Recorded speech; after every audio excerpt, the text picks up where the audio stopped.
All right, guys, welcome back to another edition of the Bebo Knows podcast. This is your host, Brian Bullock. And with me for, I think, the first time in about almost 8 years, 7.5 years, we got Matt Lindeman here. Lindetrain, welcome back. It's been a while. Um, Brian, dude. Yeah, thank you for having me, man.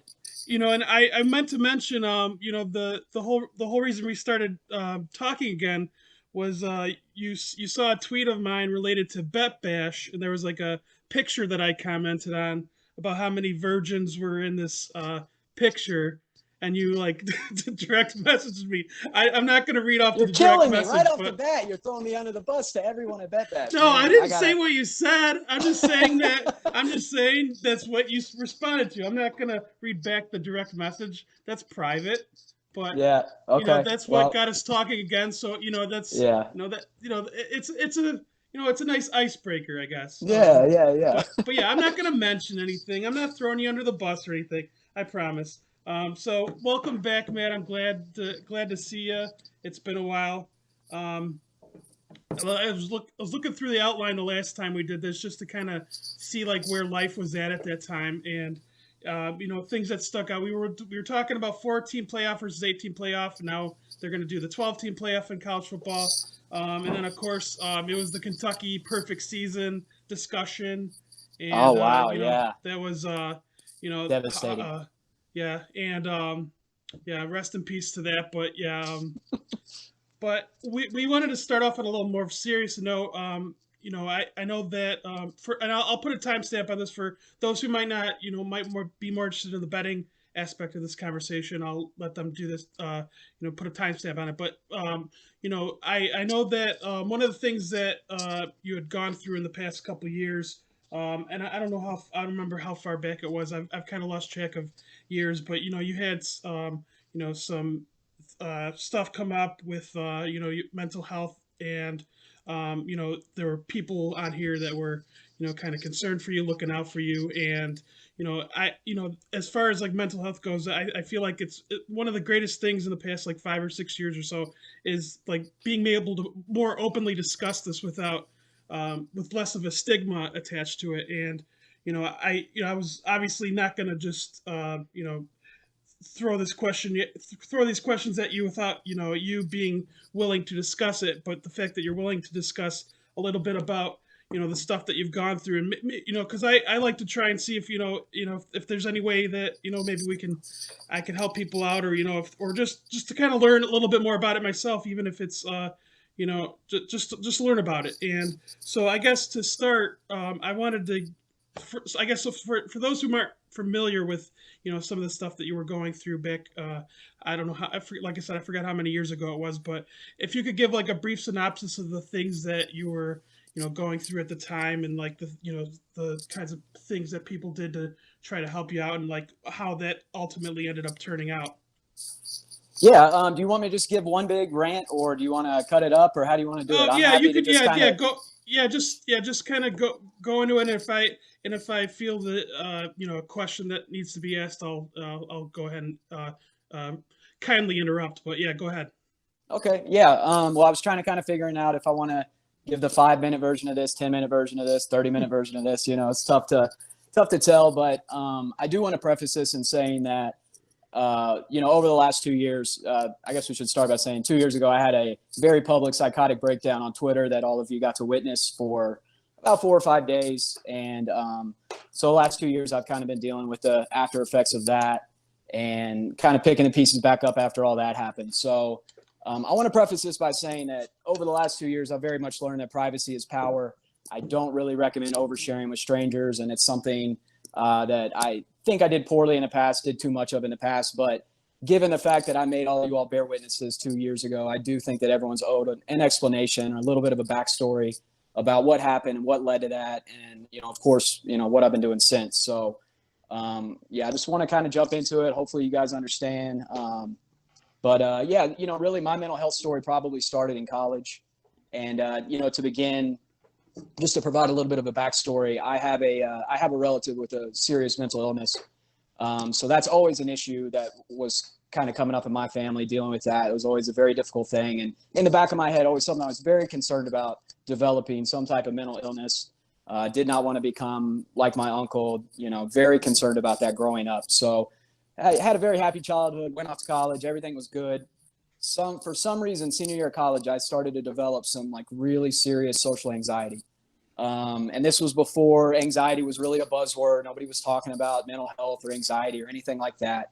But one day it clicked. Something was wrong. Like my brain wasn't working right. It was broken. Like I just wasn't thinking about things in the same way. And then I couldn't relax, couldn't talk to people, ruminated after I did talk to them about what I said, how I acted. Was like cool. It was crazy, man. Just really severe, debilitating social anxiety. So that went on through college until after I graduated, and went and did an internship down in Tennessee. Thought maybe getting out of Kentucky might be the right move, and that was a really, really bad 6 months working for a minor league baseball team. So came back to Lexington, really just didn't know, didn't really have any answers. Like I was in a bad place, didn't know what I wanted to do with my life.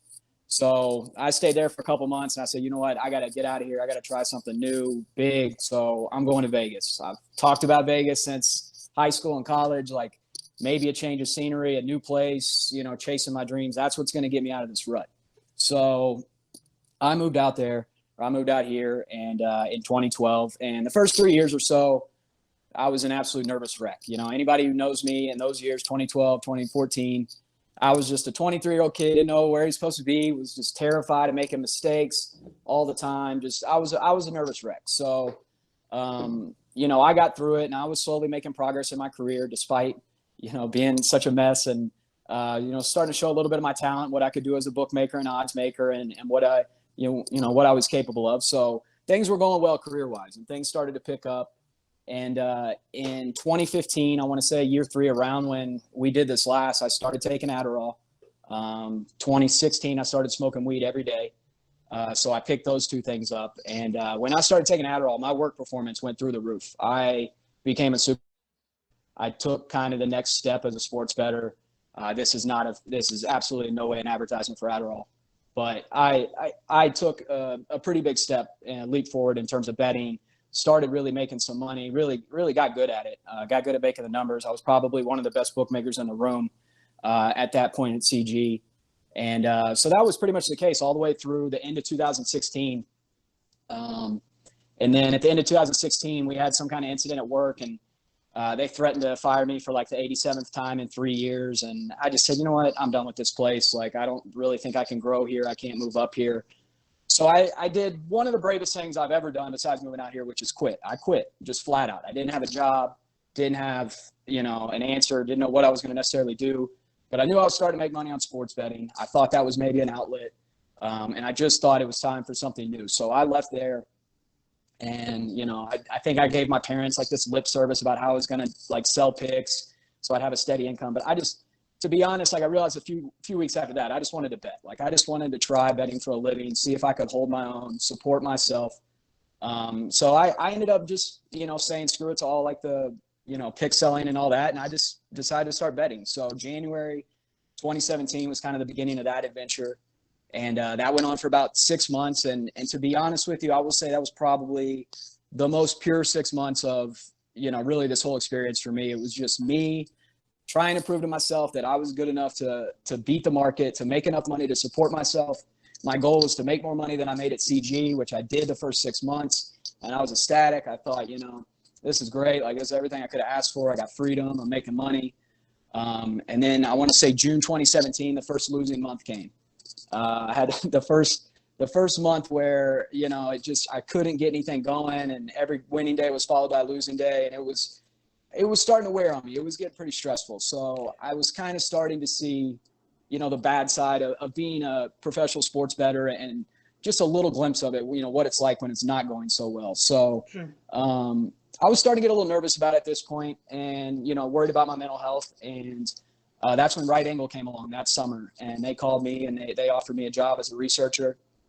And I worked for them for 4 months as a researcher doing football and basketball. Absolutely hated it. Just hated it, man. I mean, these guys are the smartest bettors in the world. They deserve all the credit that they're getting. I hated working for them. I mean, the research, the hours, I didn't like it. It wasn't glamorous. It wasn't easy. It was just too much for me. And was on my own, living by myself. I was sitting in the house all day. I couldn't really leave. I didn't plan well. I wasn't structured. So I didn't last long. I got through like a week or two of college basketball, and their college basketball is so intense. I couldn't do it. I quit. Like I did CG, thinking that would be, the solution to my problems once again. And after that, I shortly realized that wasn't necessarily the answer, and things started to get a little bit worse. I was back on my own betting. I was really struggling being alone with isolation at this point. So I brought on two of my buddies, and, they didn't really have much experience with betting. They couldn't necessarily originate on their own, but I brought two of them on to help me bet baseball that next season. And, I thought this is kind of what I wanted to do anyway. We can do like our own little right angle thing, So we tried to be like right angle. We really did. And man, it was a fucking disaster. Like, it just did not go well. We happened to do baseball in the one year, I think 2018 was the year where the Steam just could not win to save its life. So we're, crushing CLV, and we're scalping, a decent amount of it back, but we could not win the bets. So we're grinding out, $2,000, $3,000, $4,000 a month for three people over a few months. And that was when, I really started to turn kind of ugly. Like, I wasn't happy. Things just weren't really playing out like I expected. And I started to get a little bit more of a temper and really get aggressive with the two guys, and we'd make mistakes and screw stuff up. And it was pretty clear that like this wasn't the answer. So I decided it was time to go back to booking, get back on that side of the counter, get a structured job, kind of get settled in. And lucky enough, Jeff Davis, who worked with me at CG, was at Caesars at the time, and he had, established himself as a pretty solid bookmaker. So they had given him some freedom in who he could hire and not hire. So he offered to bring me on. I texted him actually, said, man, I need a job. And a couple weeks later, he offered to bring me on, and I started in August 2018 there. And I walked into that room that first day, and it was the first time I really felt like real respect from the people I was around in terms of work. Like Jeff had told them, the other guys in the room had told them, like, hey, this kid knows what he's talking about. Listen to him. And I came in there, and it was different. It wasn't like CG. I wasn't low man on the totem pole. I had a voice. And that was new to me. That was really new to me. And that was probably the first step of, my ego getting a little bit of hold of me was knowing I had a little more command in the room. So, that went on. And really, man, that year at Caesars I wasn't really taking care of myself personally. And but that year was fun at Caesars. We had a lot of fun. We put up a lot of stupid stuff, said a lot of dumb stuff on Twitter. Like, they didn't really hold us back. Like, we had a blast, and I was like, this is kind of the future of sports betting, in my opinion, is being more interactive with people on social media, talking more with the bettors, not hiding and being transparent. I really thought that was it. Right. So, and this is really where this mental health journey starts. So after about 9 months at Caesars, ESPN strikes a deal with Caesars Sportsbook. And from my understanding, it was very competitive, and they chose us over some other places. And I was incredibly proud of that. I felt like Jeff and I were responsible for that. I didn't think that, that's necessarily something Caesars could have done 2 years earlier. So I was very excited. And I thought, here we go. We're going to be on ESPN talking about sports betting. So that's when I decided, you know what, it's time to change my look. It's time to upgrade, right? I'm a, 29, 30-year-old wearing like XL t-shirts and athletic shorts everywhere. I've had a buzzed head since I was 17. It was time, man. It was like, I'm making, a little more money now. So I started on this other journey of, kind of improving my appearance, improving my style, and finding my style. So that summer I went out, bought my first sport coat, sport jacket, whatever you want to call it. Okay. I know it's a little off track, but just bear that's with me. Okay. Did you get it like personally tailored and all that? Got it tailored. Yeah, you got to do that. From everything I hear about people who wear those all the time, you have to get it personally fit. Otherwise, it just doesn't look right. Yeah. So I was ready. I was like, you know what? I want to be on Daily Wager. I don't want my looks to hinder me from my career, progressing. Right. I want to look as good as I can, so that, they'll put me on ESPN, they'll let me talk about it, and people can see that I know what I'm talking about.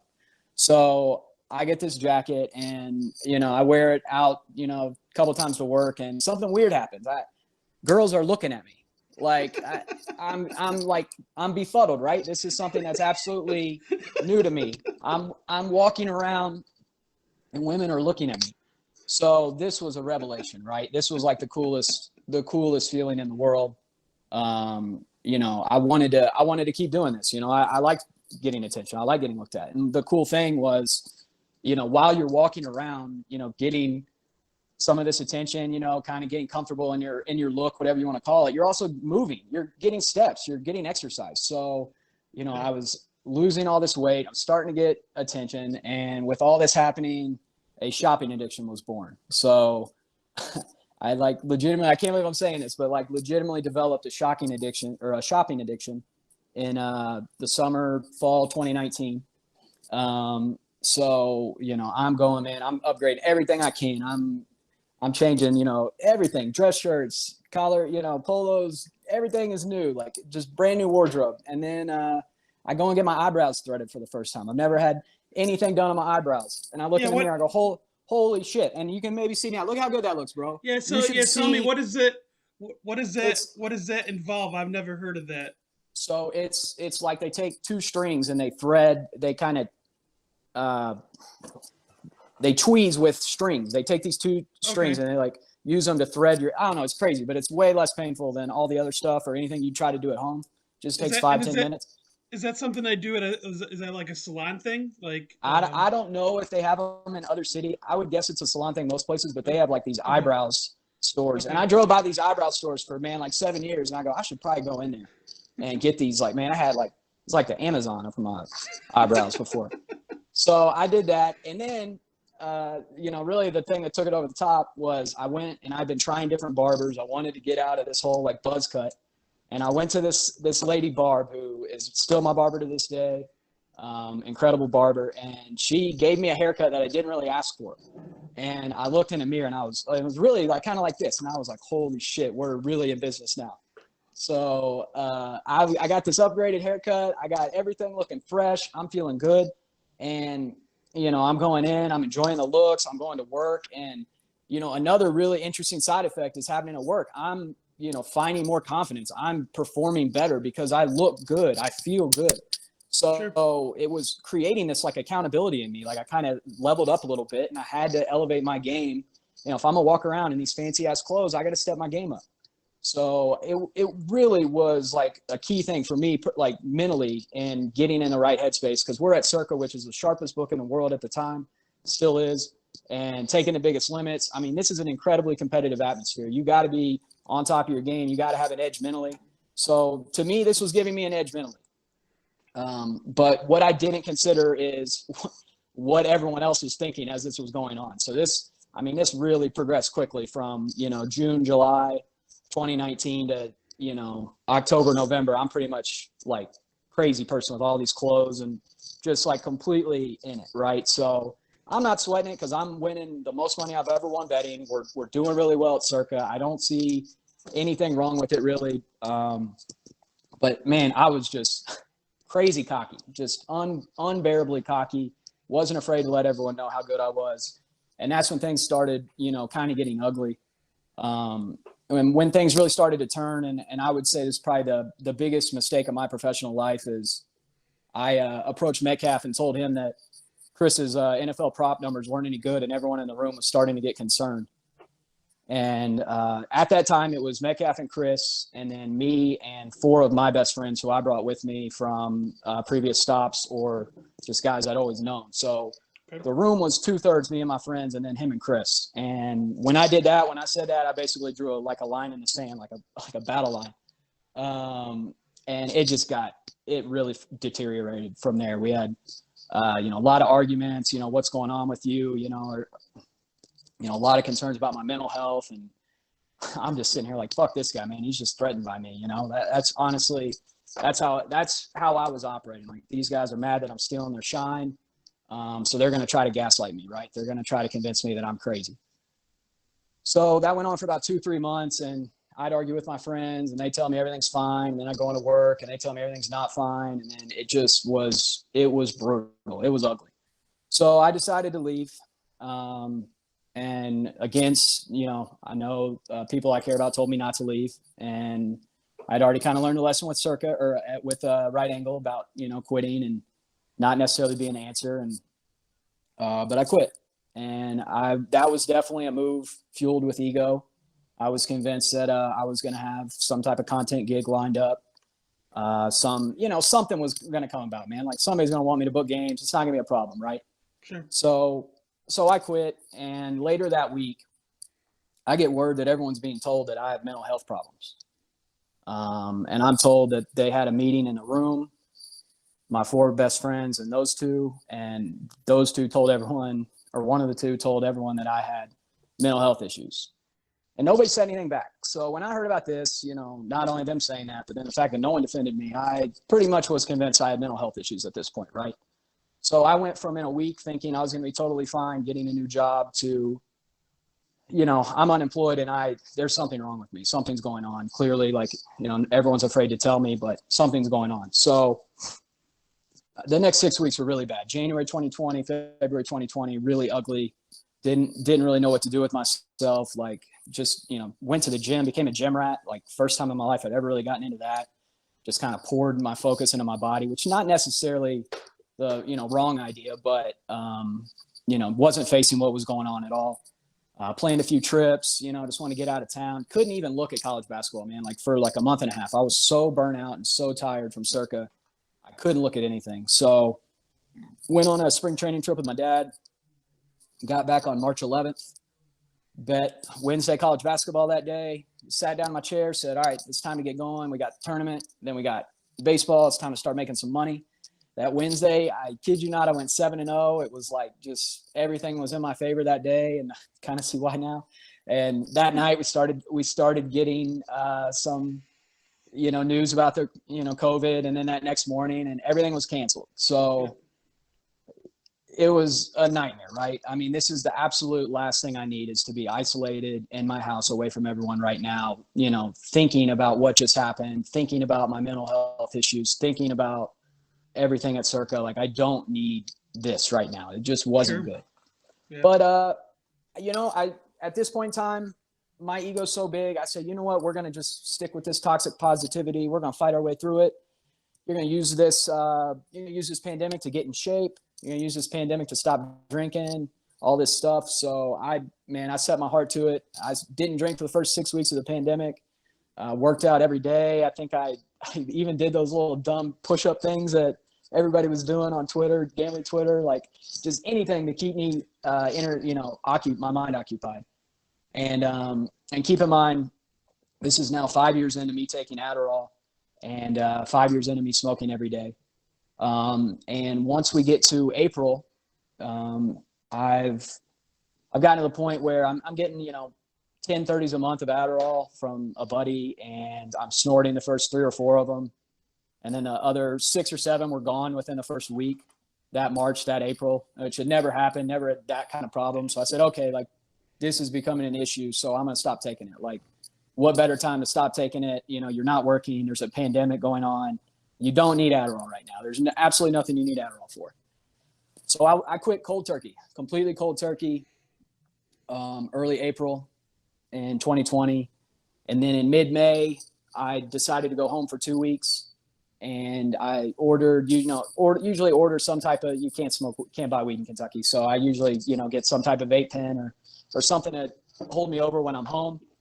And I accidentally ordered a CBD pen from the store. So I flew to Kentucky with a CBD pen. And for the first time, I was smoking weed like a chimney all day, every day. And then for the first time in years, I'm going to go, and for 2 whole weeks, I'm going to put myself in a stressful environment with no weed at all. So I got there. I didn't have any weed. My body wasn't really ready for that adjustment, to be honest. That's how much I was smoking. And so I decided to cover it up with alcohol. I got to Kentucky, and I've never drank more in 2 weeks than I drank in those 2 weeks in Kentucky. Got really, really introspective with some of my close friends, was having conversations, kind of trying to just sort this shit out from what had just happened 6 months earlier, trying to get over it. And then I came back to Vegas from Kentucky after 2 weeks. And the first time I hit the bowl when I got back, that's when I was gone. I was in a psychotic state from that point on. So the first, and it was a gradual progression, but the first 3 or 4 days, 4 or 5 days were the most fun days of my life. Without question, the best I've ever felt. I don't ever want to feel like that again. I don't ever want to go back there or have anyone suffer through that again. But it was like pure ecstasy for 5 days. And it was the clearest I'd ever been thinking. It felt like all the obstructions in my brain that had been there since college were gone again. And I needed to tell everybody. I needed to convince everybody that they could feel this too. I don't know why, but my ego was so big that I was convinced I could use my shitty little 14,000 Twitter follower handle to convince everyone that if you can think like I'm thinking right now, then we're going to like change the world or save the world or whatever the hell you want to call it. So my mission for those next 3-4 days became trying to convince you all of what I was feeling, completely oblivious to the fact that this was not good. This was a psychotic episode, major depression, like very bad. So I want to say one of the days, maybe 2-3 days out before I checked into a hospital, people started saying, "Are you okay?" on Twitter. And it went from like kind of being supportive to me saying some, more outrageous, interesting things to people being really concerned. And if you remember, that was the week where the George Floyd thing happened. And it was probably one of the worst weeks, I think, in America in terms of just the general consciousness of everyone was down, from watching the news, being stuck in their house, having to see all this. So everyone was in a tough spot. And for some reason, I convinced myself I could bring everyone out of it. So I did that and slowly started to realize things were bad. And then Saturday, I can't remember, it was, the day before last, I almost don't remember anything from that day. There are a lot of things, second to last day, I don't remember anything of. I just remember a lot of friends texting, calling, trying to, reason with me, and just me having fucking none of it. And then the last day was just outrageous, man. It was, I went from trying to convince you all of something to I was in a fight with the Twitter algorithm. Like, no joke. I don't know if you've ever watched The Social Dilemma, but Pete Campbell's character on that, I was fighting with that guy. Like, go watch that. That's who I was fighting with. I was fighting with the Twitter algorithm. I don't know why, but I was convinced that Twitter was playing God with me, and I wanted everyone to see. I wanted to expose them. It was crazy, man. Well, like your tweets were being blacklisted or like not showing up on the timelines, or I would say that my timeline was being curated to make me crazier. Like, that's how I felt. I thought that my timeline was being personalized for me to see tweets that would make me continue to tweet. Oh, you mean I got it. Other people's tweets were showing up on my timeline, encouraging my, whatever whim I was on. I felt like I was being manipulated to continue to make more of a fool of myself to some degree. Okay. So anyway, this is when, thank God, like an angel, Alan Berg came over to the house and just said, "Dude, what's going on?" And I said, I think I got to go to like the hospital or something. And cops were already outside. One of my buddies from back home already called the cops. Found out later that he spent like 6 months beating himself up over calling the cops, which is just crazy. It's such a kind thing to do. But cops came. They asked me if I was suicidal. I said no. And they said, "Well, we can't do anything." I said, "What do I have to do to get you to take me away from here and take me someplace else?" And he said, "Well, you have to say you're suicidal." So I told him that to get out of the house, to get to somewhere with medication and professionals, right? I didn't know where to go. So I spent 3 days in the hospital. My insurance was like screwed up. So I laid in a room with like 3 homeless people for 3 days, basically, while I was like completely manic. They didn't give me the right medication. It made it worse. It was horrible. And then I went to a rehab. I don't know if it's rehab, but just a mental health facility after that. The nurses recommended, they said, he's not really in a right state of mind. So I went there and I spent 5 days there thinking I was on the Truman Show, thinking the doctors were watching me. It was wild. And just, that was a really good experience. And the fact that like, it was just a reminder of like kind of how lucky I had been. Like, the people in there were in really, really, really bad shape. And, getting to talk to them just, obviously always helps provide some perspective and like kind of settled me down. I got off my phone for 5-6 days, got away from all the stuff that was triggering me, and it slowed me down. It kind of got me out of that to some degree. So got back home, and yeah, that's, honestly, like after I got out of the hospital and stopped tweeting, that's probably the worst it was of everything. The 3-4 months of just complete isolation for the most part, not really wanting to be around anyone.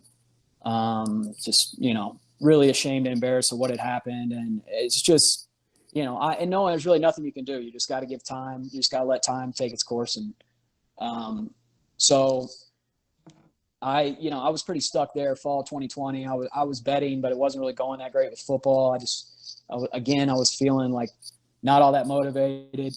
And again, Alan Berg hits me up. Hey man, I got a new gig as a director at WinBet. New app that they want to start in the new states, and I want you to come help run the risk room. And I kid you not, I mean, the biggest blessing from God I could ever ask for, like the timing of it, I was in a horrible spot. Like I had the month of November, I didn't do anything but watch TV on the couch all day. Like I had nothing to do. I didn't know what I wanted to do, where I wanted to go. And Alan hit me up, got me out of that rut. And we started WinBet together, me, him, and Mo.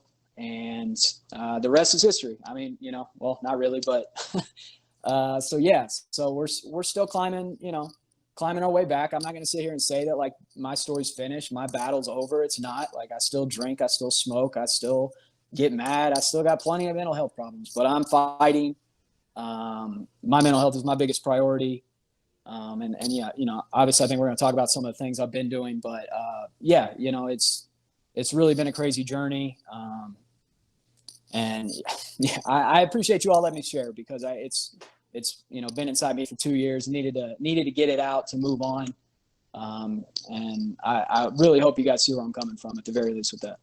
No, and I like I said before in the messages, I was never gonna make. Obviously, I can't make anyone do anything, but I was never gonna you know, throw that at you just randomly. Like obviously, I know that's a very sensitive, very personal topic that everybody should handle the way they want to handle it.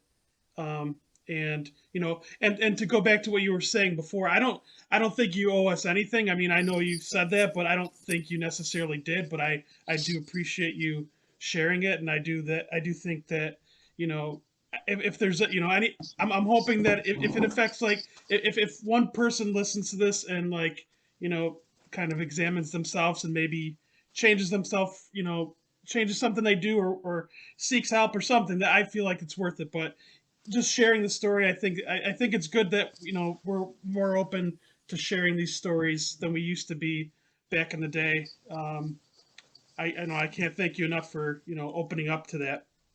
Yeah, my pleasure, man. So was there anything else you wanted about that you want to discuss before we go on to the other topics?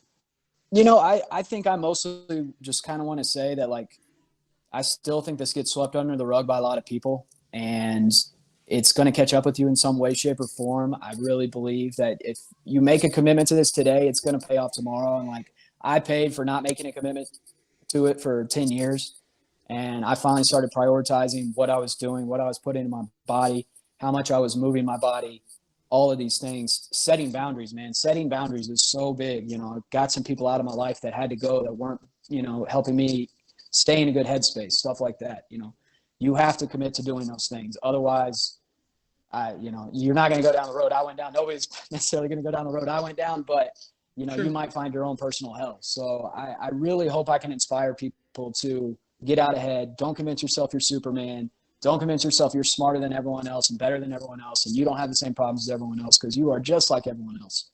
And I really hope that's something that resonates. Huh.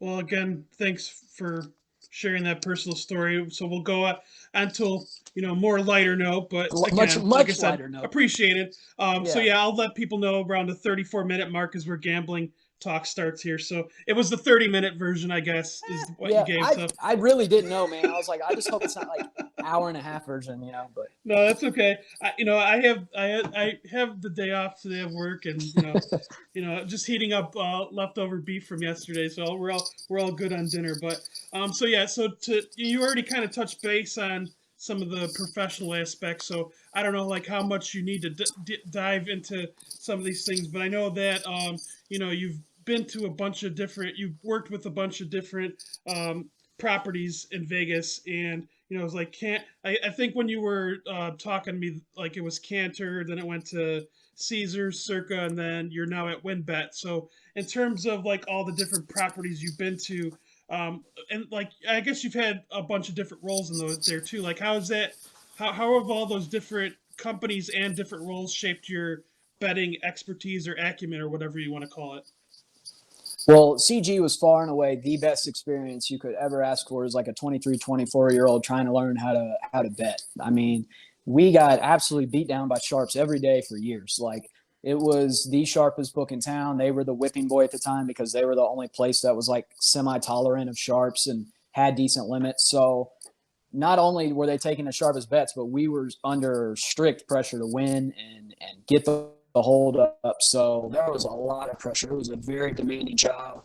You were expected to keep the, risk amount around a certain amount, which any bookmaker knows is tough to control. You were supposed to, manufacture certain decisions. It was very hard, but it made me so good and so analytical in the betting aspect of it that on top of already kind of being super analytical. So CG was really great for me, even though it was really stressful personally. And that was probably the biggest thing for my professional career. Caesars wasn't really, I had a little more authority at Caesars, but that didn't really. I didn't establish anything from a betting acumen there. It's pretty easy to book there. You got a lot of squares. You're on the strip. It wasn't as challenging of a job as CG. So really, Caesars was more of a, kind of my first step into leadership. Learning about how to manage other people and direct other people. And then Circa was very much like CG, and I took another step forward. Those guys are betting to try to understand it so it doesn't happen again. And that was another big step. And I mean, but at the point that I left Circa, I felt like I didn't really have much else I could learn on the book side. So I was ready to commit and, kind of just start focusing on betting more than that. But WinBet now, I'm back in the kind of the mentor role, which is so much fun. I love teaching these young guys. I love finding talent, finding guys like myself who just absolutely love this and just go head first into it every day, teaching them, it's so much fun. So WinBet, I'm learning a lot more about, the leadership side of it again and kind of how to direct a room, how to manage things. I got a lot more responsibility in terms of what the numbers are and, how the figures are supposed to look. So definitely a much bigger role in that sense. Yeah, and I know you guys. I was looking through like your Twitter from like the past year, and I think you guys like were the first to like release like college win totals, if I'm not mistaken, or one of the first. Yeah. Yeah. Well, we've tried a bunch of different things at WinBet. We don't really, I want to try things out, see how it goes, and then decide to move forward with it. I don't want to come out and say, we're going to be the place that has the first college football openers. We're going to be first to win totals. We're going to be this. We're going to be that. I Yeah. don't want to put a label on any of it. So we just try different things. We tried out some opening NBA first last year. We're trying out opening the FCS first right now. We're trying different things. We want to offer markets and numbers that other people don't have up. Like at the end of the day, my biggest goal is to build a book I love betting at. And the way to do that is putting numbers up before other places and letting people who know what the number is supposed to be, who are actually originators, let them bet, stop handcuffing them by leaving numbers down, waiting until the morning, $300 limits, all this stuff. So that's my biggest goal is building a place that I would enjoy betting, and I want to let people eat. I want them to win. I don't want to, ruin everyone's edge and put up the right number. Like, do you think I'm trying to post the right number in every game? You're crazy. Like, it's just not what I'm doing. Well, just you can't do it. So. Well, I'm not going to give away that much information. So if you think that I'm trying to ruin the market when we open something first, you're wrong. It's not what I'm doing.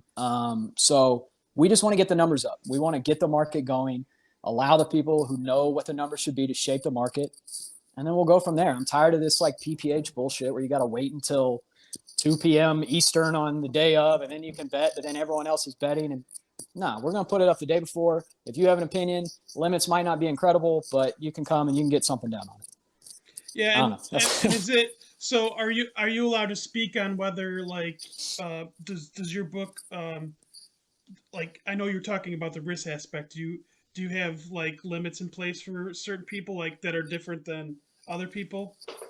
Yeah, so this is like probably one of the most fascinating aspects of my job that I want to help get ironed out and maybe set an example for that other places could follow if possible. I don't know because I'm very new to this, but so I'm trying to lay out something. We basically have like 4 rules, and I talked about it on one of the streams. I don't really want to shove it down everyone's throat, so I'm not going to go over it again. Sure. But we have 4 very basic rules that we ask that our customers follow, and if they follow if they break it, we have a first defense stake factor. They'll go from 100% to 47%, which means they can bet 45% of the limit on every bet. And then if they do the same thing again, they go to 27%. And then if they do it the third time, they go to 1%, which is like, you can bet 1% of everything, basically nothing. Yeah. So I'm trying to, and my goal is I'm not a company man trying to kick out all the sharp guys. It's just not what I'm trying to do. But I have to create some rules that these sharp guys follow so they can stay and they can keep winning and they can keep doing their thing, because we can't take 10 bets at the same time on the same bet.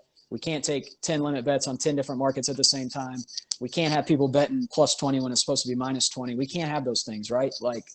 So I'm trying to create an expectation that these guys can follow and literally can go on and say, hey, I didn't break any of these rules. What did I do wrong? And we can discuss it. And if we're in agreement, they can go back up, right? I just don't want there to be all this mystery around what you can and can't do to get limited or get kicked out. It's a really big problem right now. And I think that, yes, that might be the thing with some people, that, the not knowing why part of, why they're getting limited. Because,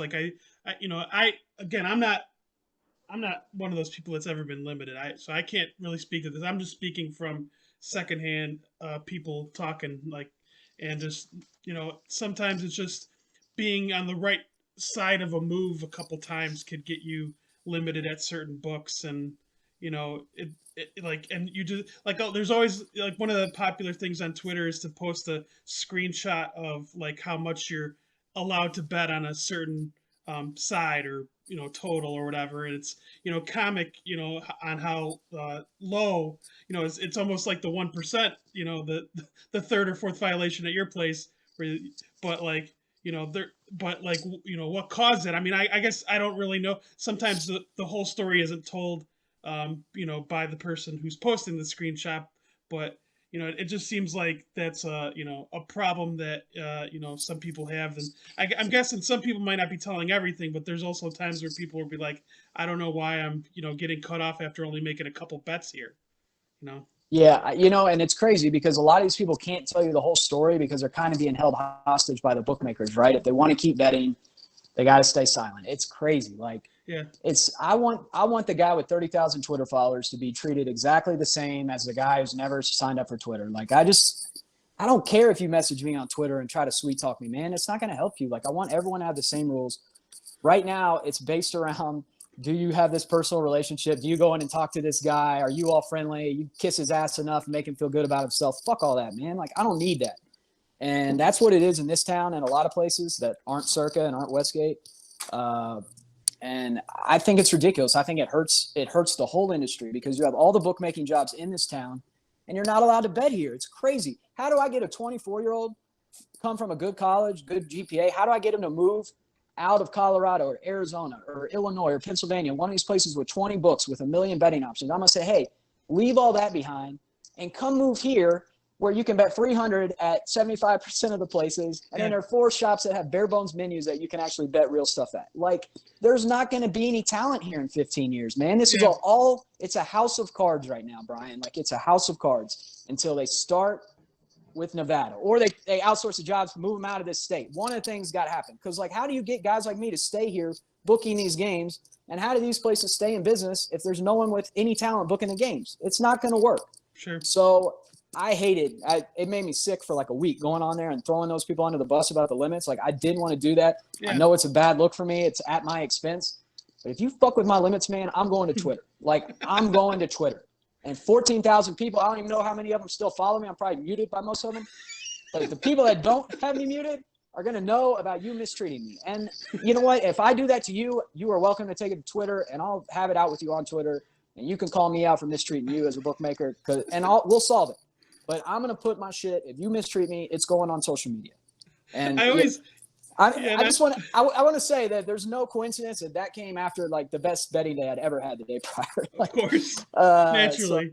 yeah, but it needs to be said, man. And a lot of people are kept silent. But people are treated so unfairly out here. It's horrible, and it's and a plague that's only going to get worse if there aren't some people that are going to stand up and say something about it. So Okay. Well, no, I'm glad. Yeah, I appreciate touching base on that. So, yeah, your current title is senior lead trader. So you've kind of like touched base on like some of what you do, but like if you could give like I don't know like a day in the life or like what is it what does being in charge of the risk um, room like entail? Uh, if you could well, kind of sum that up. it's interesting because this is a very small risk room relative to the number of menu options we have. We only have like Okay. 15 guys in the room, as opposed to some of our competitors, I believe, have north of 50 traders. So Okay. we're spread pretty thin, which is part of the fun to me, part of the challenge. So part of my job is, allocating to whoever can take it. If we got an MMA guy, he's the MMA guy. If we got a college football guy, or not college, that's me. But if we got a soccer guy or a tennis guy or a golf guy, like we're trying to allocate. So it's my job to kind of figure out who's in charge of what, keep an eye on everything, keep tabs on what people are doing. I'm really just, I don't know.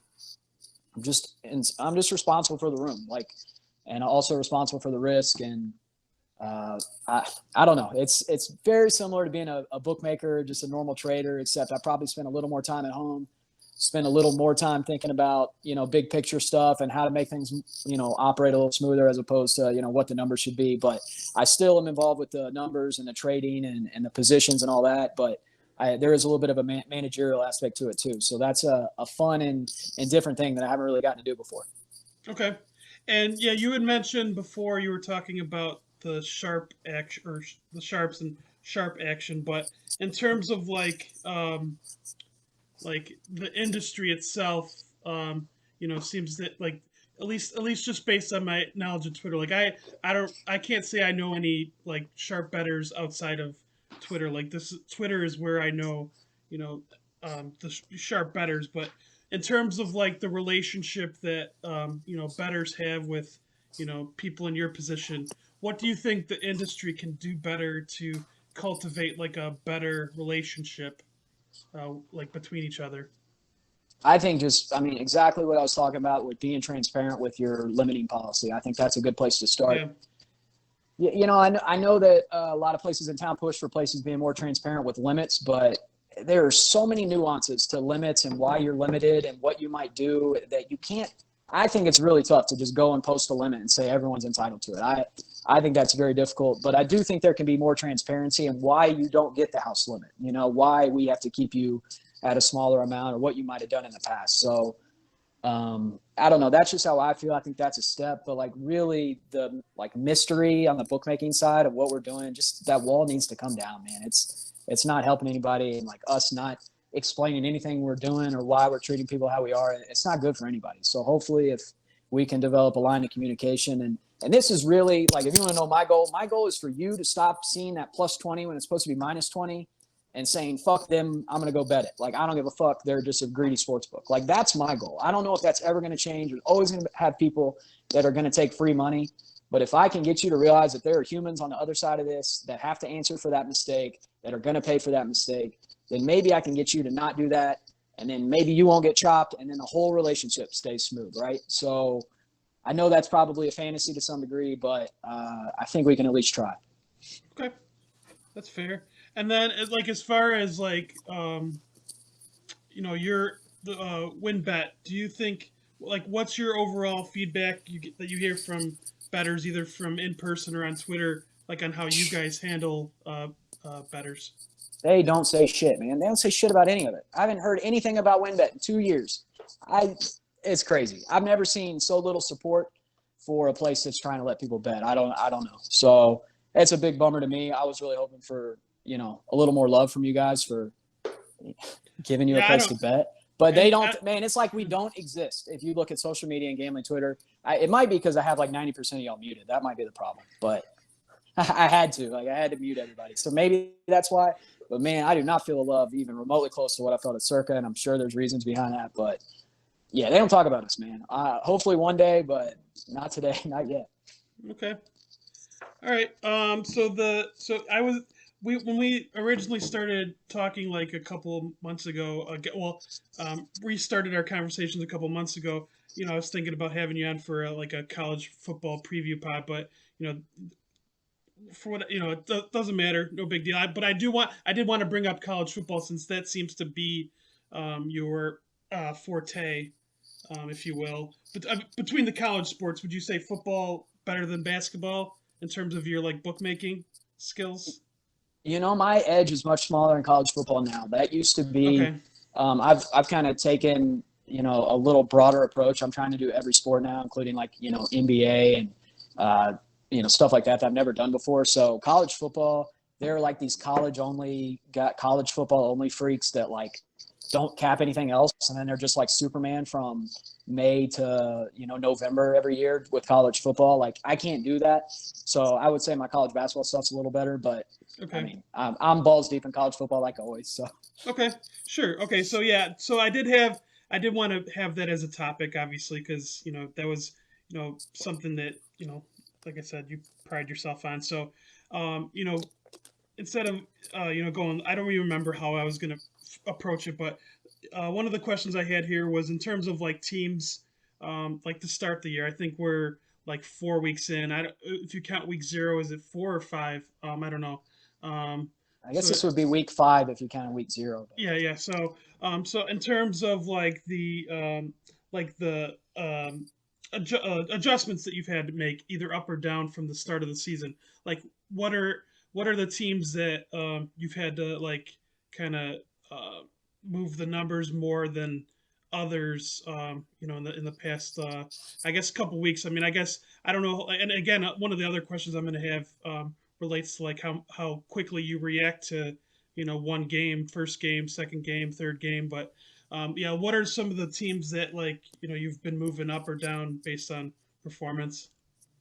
Yeah, the team that stands out the most, and it's like far and away like my biggest miss on a win total preseason is Georgia Southern. I think they are much better than I expected, and this is one of those things where I had a beer with Bud Elliott in the summer, and I asked him. He was so much further into his research. He had already researched all teams. I had just started scratching the surface, looking at it. And I said, man, what do you think about Georgia Southern under? Like they're switching out of the option offense, like new coach. They have option players. Like it's going to be a disaster, right? And he's like, yeah, maybe. I don't know. And when he said that, yeah, maybe, it was like, fuck, I made a bad bet, right? You just knew. He didn't give you that confidence you wanted to hear Yeah, from someone who studied it. yeah, you were looking for some reassurance on the bet. Yeah. So I stuck with it, and I think I laid 20 with Nebraska against Georgia Southern in week 3 or week 2, whatever it was. And that was when I was like, all right, so this is my biggest miss of the year for sure. So I bumped them way up. And then the other team I bumped up a ton is UNLV. UNLV's gone way up in a span of 4 or 5 weeks, which is cool. And actually, I can't believe I said this, but I bet their future at 40-1 the other day to win the conference, which I never would think UNLV football would have a future that's valuable at only 40-1. But so those are 2 teams that have really surprised me. I'm trying to think. I know South Carolina's probably been the biggest disappointment. I was expecting them to take a huge jump, and their offense isn't any good. The Rattler thing doesn't look like it worked out there. So I think South Carolina probably the biggest drop. But other than that, I don't know. Man, there's just so many teams. Yeah, there's been a ton of adjusting in the last month. So I'm sure I probably have some bigger movers, but I didn't look all that close, to be honest. Okay, so yeah, the topic I wanted to bring up too, because I'm always curious on the people who actually bat or book or a combination of both, which sounds like you do, obviously. Like, do you consider yourself more aggressive when it comes to like adjusting for, say, like your prior, say, like you see something in week 0 that doesn't look right? Are you waiting like another week to like make big adjustments to your numbers, or are you trusting what you saw and adjusting like right away? Well, I think it comes down to knowing, and it's kind of an added element, but you need to start with knowing how much confidence you have in your prior to begin with. Did Sure. did you trust your prior a week ago or before the season? Did you feel good about that number? And if what happens on the field lines up with your opinion, then it's easy. You don't really need to make much of an adjustment, or you move it in the direction you originally thought. But if you had a lot of confidence in your prior and you end up being wrong, you're maybe in the middle, right? Whereas if you don't have any confidence in your prior and you're wrong, you're just going to go with what's happening. You're probably going to go ahead and adjust more aggressively and say, my prior, I didn't trust it in the first place, so I'm going to just go ahead and throw it out the window and bump them. There was a team, there's some team that I just completely whiffed on. I can't even think of who it was this year. And I just was like, you can just throw all the priors out the window. And I wasn't really sure about them preseason, but after I saw like 2 games, it was like, this is who they are. So it really comes down. Like, I probably value priors more than a lot of guys, a lot of numbers guys, but it really comes down to how much I trusted those priors to begin with. And that helps me decide how much to adjust. Okay. Now, I guess you kind of touched base on like some of the teams that you were, because I was, like I said, in the preview, I was going to probably ask about like certain teams, but you already said that like Georgia Southern was probably the team that you were most wrong about. Is there anyone that you've seen that like maybe you took a different stance than others that you're like happy about, like what you've seen from them and feel like justified in like whatever numbers you know you found on them or bet on them? Or That's a good question. I'm trying to think who I've been bragging about the most in the last. Colorado under was like taking candy from a baby. I don't even want to brag about that. That was unfair. Colorado under 3.5. Everybody was on that. I don't really have a lot that is going to differ from other people in preseason. Probably, I don't stick out on a limb that much. But, I don't know, man. I can't think of anyone that's like, that I really feel like I've been justified by so far. I don't know. We'll see. It's still a lot of season left, but I can tell you I got SMU for conference futures. I still think that's a good bet. Yeah. 2 weeks after we gave it out on the stream. So SMU 9-1, if you can get that, worth a stab. But yeah, I don't really have anyone for you, to be honest. Okay. No problem. I don't know if it's good for me to give it out in the first place. So, No, yeah, and I think that was kind of your hesitancy of doing a preview, which I get. Like it's a really bad idea.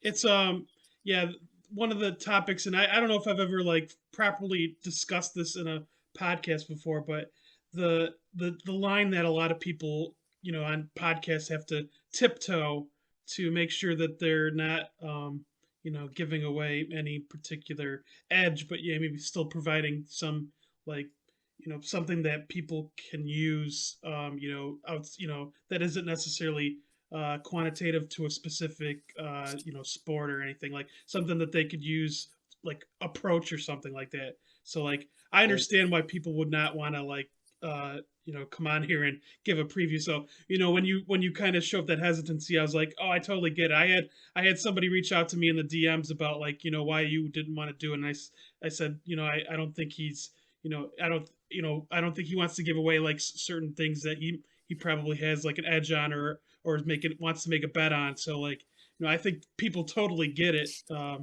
And it makes sense, and I guess that's probably why for the most part in the past X amount of years I've kind of avoided that. I used to have the picks thing with the CCH guys, and outside of that, like I feel more comfortable in this setting where we're not necessarily going through picks and stuff like that. Like I think there's enough podcasts that do that. So, but I get that. I get why you wouldn't want to go through a college preview and like potentially give away stuff that you're wanting to bet. So yeah, I'll be honest, man. This is like this whole preserving of your edge thing is something I did not take seriously 4, 5, 6 years ago. I was so cocky that I thought, hey, if you're 10 steps ahead of everyone, you can give them 2 steps and still be 8 steps ahead. Like that's how I thought. So I would go and share whatever cool shit I learned, whatever nuggets I had. I'm just not interested. I don't care if y'all think I don't share enough or whatever. I can't give that stuff away. It's valuable to me. It's worth money. So I'm fully on board with a lot of the other sharp guys that just they can't give you anything, man. It doesn't benefit you. Like that praise is not worth it ever. So you got to be really careful with that stuff. Sure. Okay.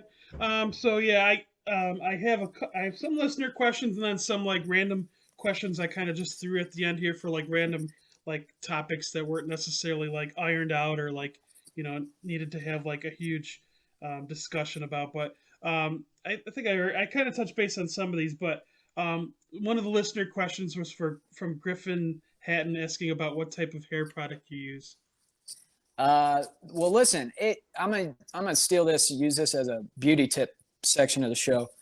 No, it's two things. So I use Suavecito pomade, which is available at most of your barbers. But the bigger thing is you got to get a good blow dryer, man. I got like a chick blow dryer, like a real hardcore big time blow dryer, and that shit is what makes the hair flow. So get you a good blow dryer. Don't go buy some little $20 thing at Walmart. And yeah, pomade is what I use.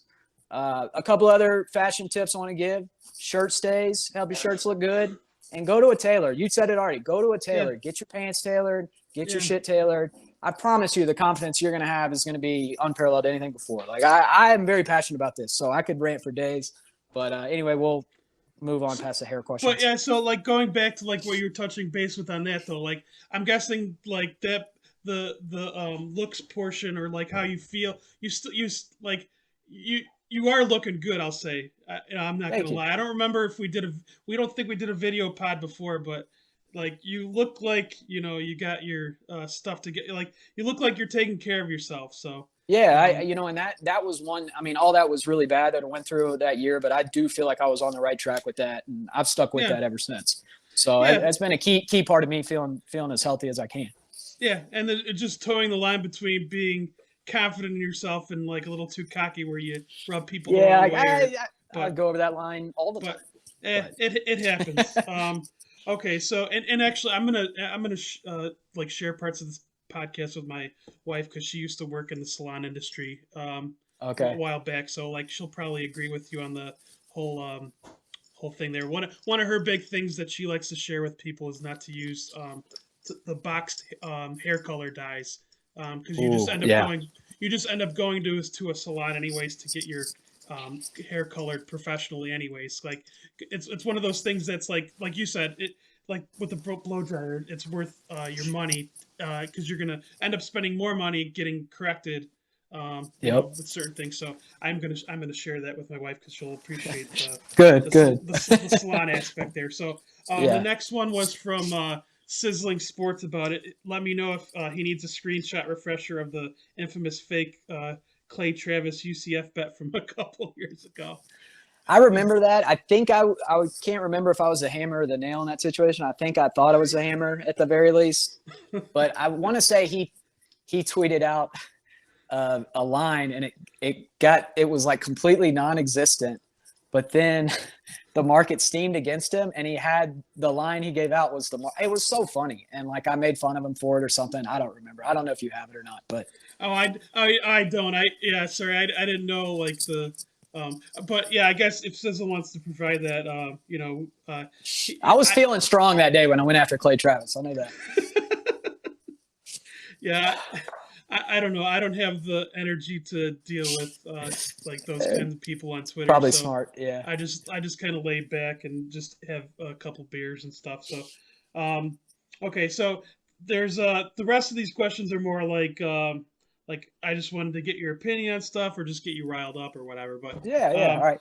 So being a Kentucky guy, this felt like an appropriate question. I'm not a whiskey guy. I'll fully admit when I do like whiskey shots of something, it's either whatever somebody's supplying me, or if I'm buying it, it's like for a fantasy football draft. So I tend to not, buy more than $30 or $40 bottle, more than that on a bottle of whiskey. So I'm not going like all out because, for me, it's not like, that's not my thing. But in terms like for people who are like whiskey, people like and being from Kentucky, I don't know if I guess I should have asked, are you a whiskey guy? I was gonna say you're gonna be bummed with this answer, but I've done some I mean, I like whiskey. I'm a beer guy for the most part, but like so no, like the whiskey that my go-to from back home is Woodford Reserve.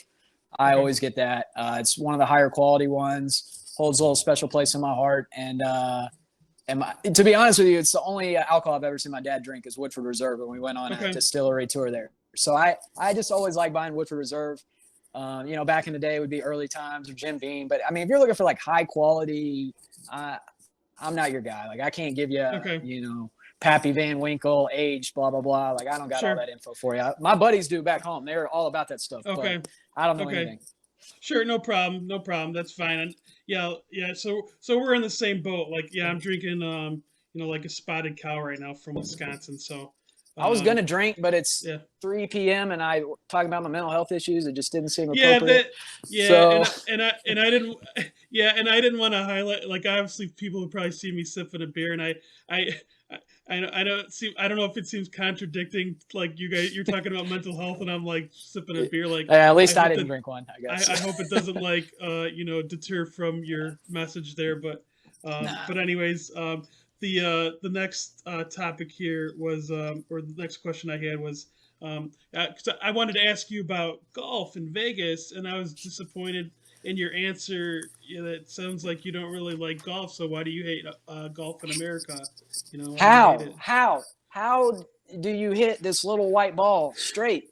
How do you all like I watch you other guys, I watch so many guys, they go up, they don't think about the last shot. They don't think about what they're gonna do if they fuck it up. They just hit the ball. And I go up and I'm thinking about the last shot. I'm thinking about I'm gonna break my club if I roll this. Like I can't do it, man. I don't have the mental acumen for golf or the physical talent. I don't have the physical talent to start, and then I don't have the mental acumen to back it up. I don't know how the hell y'all do it, man. I love the beauty of the courses. The scenery is great, but fuck golf, man. It's horrible. Just little white ball. Like, I turn into I'm like Happy Gilmore without the skills. I'm like, suck my ass, clown. Like, like, Suck my white ass ball. yeah, or whatever. Yeah. I think I combined two Happy Yeah, Gilmore yeah. quotes there. Kiss my white ass. Or, yeah. Yo, kiss my white. Yeah, Or, something. Yeah, yeah. That sounds right. Or, oh, no, he says, you want to Um, die, clown. That's what he said. yeah, Yeah, it's great. but yeah, I get it. I went golfing with my dad yesterday, and golfing's, well, first of all, like, it's an expensive sport, like, so, like, for me, I don't think I would golf as much if, and I don't care how this sounds, but every time I go, my dad pays for my golf. So Hey, good bonding experience for I free. don't, this is like, one of the things that I have with him in his, like, later years. He's retired, so, like, I have a schedule right now where, I'm off random weekdays, which is like the perfect day to go golfing. You're not Mhm. dealing with the crowds, and you can kind of golf at your own pace, and so that part, I don't think I would enjoy it as much if it was on weekends, like, I used to do. Like, it's not, I don't, yeah, I don't know. But anyways, Well, yeah, like the I first saw you hole, almost yes, had. I saw yeah. your dad almost had that hole in one yesterday. Oh, no, no, no, no. That was no that shot. Oh, you're talking. Yeah, I saw the yeah. video. Yeah, Oh, yeah. yeah, yeah. That was, yeah. He always wants me to take a video of him. Par And threes. yeah. So yeah. Well, he like, I think the closest he ever came was probably like 4 or 5 feet away. So, Mm. but yeah, he's going like once or twice a week. But yeah, like the first hole, we were hitting into the sun, like, and I couldn't even see, like, where my ball went, and, like, it didn't go in the water, but there nothing bothers me more than, like, losing your ball on a hole where it didn't go into the water, but, like, you have no idea what direction it went in. So I get that. I I get the frustration. Um, yeah somehow I overcame that, but yeah, I I get it. played in I played in Hawaii a few years ago, and we had a 12 pack of balls to get us through 9 holes between three of us, and I hit 3 of my 4 balls in the water in the first 2 holes. Oh, And I said man. maybe I just need to never play again because I was as angry as I've ever been. But yeah, kudos to you all, man. I don't know how you do it. Yeah, and like I said, I suck. So I suck. So, like, we play a mulligan each nine, every first nine, back nine. So, like, everyone has their own little house rules, especially if you're not that good. But, you know, okay, Yeah, that's fine. Because, yeah, I was gonna ask you your favorite Vegas courses, and that's why we're on this I topic right couldn't now. So, tell you. Yeah, I uh, really couldn't tell you. that's no problem. Like, yeah, because I don't actually, I unfortunately, I don't really get the chance to golf in other states too much. Like, it's usually just in this area. So, like, I've heard good things about that. Last week I was hanging out with some Twitter folk, and one of the guys lives in Colorado and was talking about how awesome it is to hit around the mountains, and it just, the Yeah, it's scenery, got to if be amazing. anything, is I think I would enjoy that more than, like, my actual performance. But Well, I know the Wynn golf course is nice, but I don't know if it's not very cheap. I know that. Okay. But Yeah, and for me, yeah, I would probably need to bring my dad to pay for it. So yeah. Why don't you come to Vegas with me? I would love that. Okay, and the last topic, I guess, is just from from the last pod that I just wanted to throw in here again about Tinder. Are you still on Tinder? And I can only match with fat chicks on Tinder. There is no place for a short guy on the dating apps, man. Like, so I figured this. Just hear me out. I'm gonna complain about this. So you gotta have a picture that you're not standing next to anybody because you incriminate yourself, right? But you can't have a selfie either because the dudes can't put selfies. So you need to have a photographer take pictures of you and only you standing next to no one else. If you're gonna have any shot, and then when the girls find out that you're 5'6" anyway, they're gonna stop talking to you. So like, it don't matter. But yeah, I'm done, man. I'm all natural. I'm gonna try to meet you in real life. Like, I have no fucking hope for the dating apps. Not for me, at least. Maybe if I was 6'3", but I get it. Yeah. So me and my wife just had an anniversary, and we were discussing how things were when we first met, and I think I always called myself a taller height than I actually was. Like, I'm pretty sure, like, I say I'm 5'9", but I'm probably more like 5'6" or 7. Like, and I don't even know why people do that. Like, I don't know why I did it. I have it no matters idea. apparently. Yeah. So. But yeah, she's like, "Oh, I thought you were gonna be taller," and I'm like, sorry. Sorry. But yeah, it obviously worked out. That's 11 years. So, but yeah, I get it. I think, yeah, she was the second one I went on a date with. So I don't know if how much of a problem I would have had, if that didn't work out. But I'm glad I didn't need to find out. But yeah, I was gonna see if you still had any fun Tinder stories. I have or no anything great like horror that. stories. No, not really. But No. Okay. so. Well, let me just review here. I just want to make sure that I touched. There was a few things here. I think we touched base on pretty much most of the things that I wanted to go over here. But is there anything else that you cared to share? Or anything else that you wanted to close with? To be honest, man, I just really appreciate you giving me this platform. You're doing me such a huge service, letting me get this out of my system and share my story. Even if 6 people watch this broadcast, I don't care. I got to say my piece and speak my truth. So thank you so much for giving me that opportunity. And I really owe you, and I hope we can do this again soon. And maybe a little lighter note than this time, but Sure. yeah, I really appreciate it, man. I Yeah, really do. like the funny thing is, like, for those listening, I had originally put that topic at the end, and like not knowing like how much you actually wanted to talk about it. But Yeah, it just needed to go first, yeah. I think, right? Like, so I get it. So yeah, again, I can't thank you enough for that. I'm as a person who's wondered sometimes if I have my own issues, and I think I'm not diminishing what you. I think there's probably people that don't know that they have issues, or need to be told that they have issues. I really think it starts with you. I don't think anyone needs to be told, but you. Yeah. I mean, if you look inside and you're willing to face it, Yeah. like, you can really make some progress. I believe that. So. Well, again, I appreciate you sharing that, and again, everyone like listening to this, I know it's not your typical, full hour and a half or whatever podcast with all gambling talk, but I feel like it's nice to have a little break from that. And again, it does incorporate gambling because you obviously did share your stories with how gambling like affected certain aspects of that. So yeah, again, thank you very much for sharing that, Matt. And yeah, we'll be in touch, everyone. Once again, I appreciate you guys listening. And Matt, good luck with the rest of the year, and good luck with your continued role at WinBets. Thank you, Brian. Thank you again, man. I really appreciate it, dude. Yeah, no problem. All right. Good night, everyone. Thanks.